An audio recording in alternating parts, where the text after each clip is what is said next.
functions well and make sure that the writer's done his job.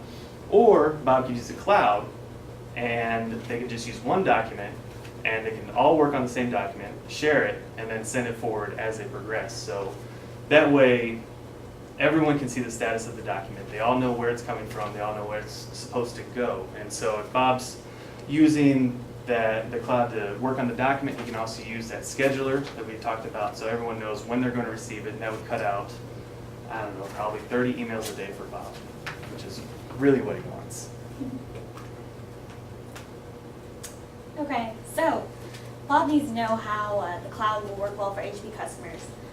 We thought maybe if after someone purchases an HP product, they could get access to the cloud, and it'd be even more beneficial if HP could preload relevant documents and PDFs like user manuals to their cloud.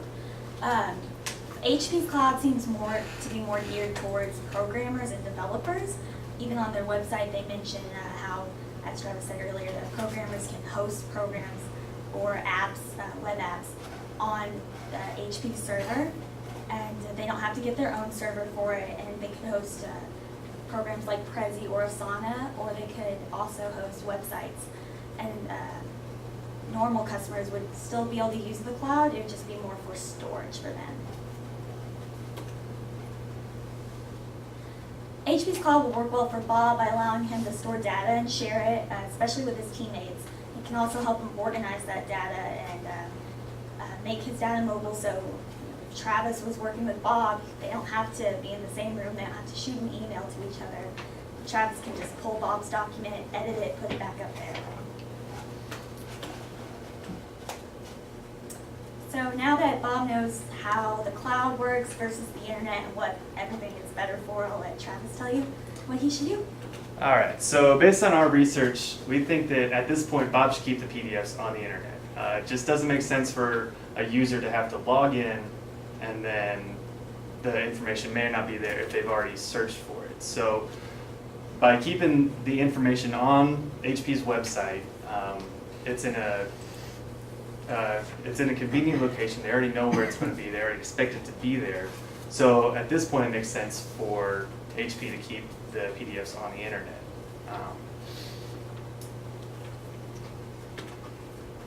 All right, now what Bob could do is load the PDFs on the document onto the cloud servers for the users as soon as they register. So it's an automatic thing where as soon as they register, they have users' manuals. That might look kind of weird though, like if you're automatically sending them how to fix the machines or how to fix their products. So it's just something to keep in mind that maybe that's not the first foot you want to go off of. And then as far as customer support, again, leave it on the internet. It's in a location that people are expecting. So, I mean, that's where they're going to look. They're going to go to HP's website first, and they're going to see the help button, and they're going to request it. So we'd have to find out how HP would want to move that customer support function into the cloud and see. And we'd have to do some more research on and see how the customers are using the HP's cloud, how they use customer support to find out if there's even a way. We don't recommend putting it on the cloud just because, you know, like I already said, people know where it's at. So, and then finally, as far as team collaboration, we highly recommend the cloud because it's mobile. The users can share it. It cuts out the emails, and it's easy to find and stay up to date on where you're at.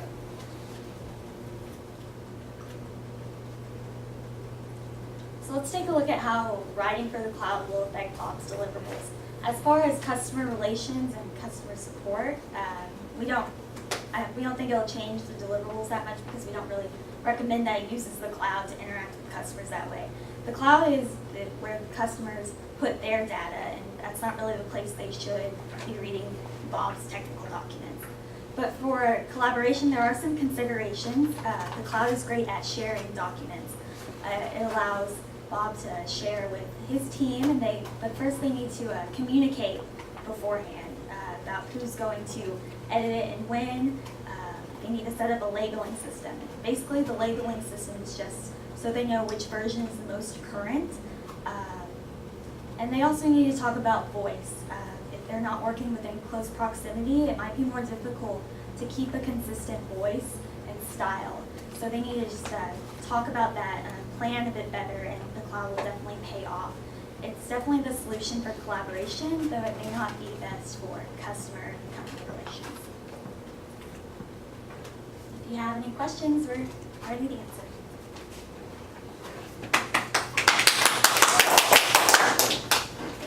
Good job. I did have a couple of questions. So when you're talking about the collaboration piece, what about security on the cloud? Like, can you control the security of what's on the cloud, permissions, things like that? So what level of control for security do you have on the cloud? Well, it depends on HP's cloud system, what levels of security they have programmed. It is the internet, so someone could theoretically hack it, but they can keep things private. And it really just depends on what levels of controls that HP would have set up for their cloud if you chose to use their cloud. And then you can also limit access within the company. So you could say that only the managers are allowed to see this much data, and then you could set kind of a partition, I guess, and say that anyone below that is able to see more of the data that's available. Only people invited can view the folder you set up. Okay. So what about, you had mentioned that the cloud would be best for, collaboration as well.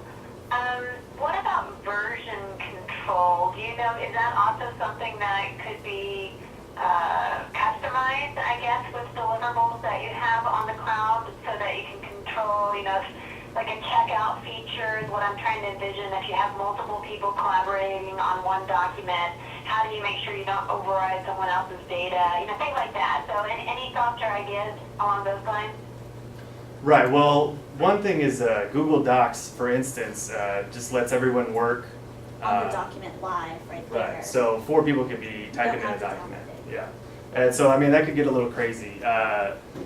So the other options is that you could set up naming conventions for your files if you wanted to. So you could say, the time and the date is always going to be a part of the file name is one way, and then we'd have to do some more research, but I'm sure there's a way that Asana is it would depend if you guys wanted to create an app and host it on your cloud. If you've ever heard of Asana, it lets you assign tasks to certain people, and you can set due dates, and they can upload that portion of the file, and then you can check mark it when it's done. Also, part of the planning process beforehand when you use the cloud, you can set up who's going to do what and when.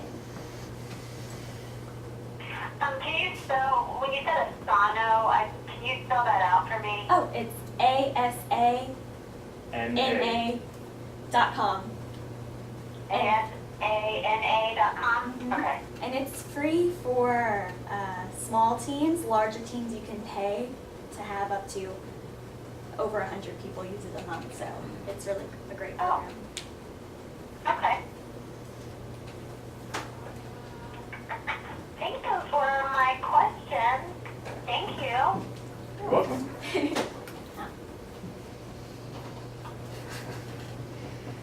Yay. So as far as feedback, I like the introductions at the beginning. Thanks for the tip about following along with the slides. Liked Bob and a 6-figure. That's, sometimes with your audience, sometimes having kind of like the cartoon approach is a nice way to make something that's very complex seem very easy. So I like that. It was actually really refreshing. So that was really good. I like the use of questions. I think at the beginning, Morgan, I think you might have been asking Travis a question and then he answered it. So I think that question back and forth was a really good technique. You had some good examples like the Asana, and I appreciate that. A lot of good data. So I will say this, you guys, from my perspective, you guys probably had the most challenging presentation to pull together. And I didn't want to tell you that at the beginning, but I'm telling you this now. Kind of new. My team, so just to give you guys a little bit of data behind the scenes, we had these four same areas that my industry trends team has been looking at. Three of the four, we've, pulled together the presentation, had a lot of data, lots of rich information. This one, the team is really struggling with. So you did definitely have a challenging subject, and a lot of the data that you pulled together will be very much appreciated by the team that was really struggling with it. So y'all definitely had your work cut out for you and did a very good job of trying to make a more ambiguous topic actually have some relevance and meaning to your audience. So good job with that. I think the clarification about the using and recommendations, I think too. Internet versus cloud. Do internet for this, cloud for that. And you explained why, was very good. I think like I said, your interaction with the slides was also very strong as well. Good personable style with your voice and presentation and things like that. So I think you had a very approachable tone in your voice and style to your presentation. Thank you. Thank you. Couple of things to keep in mind.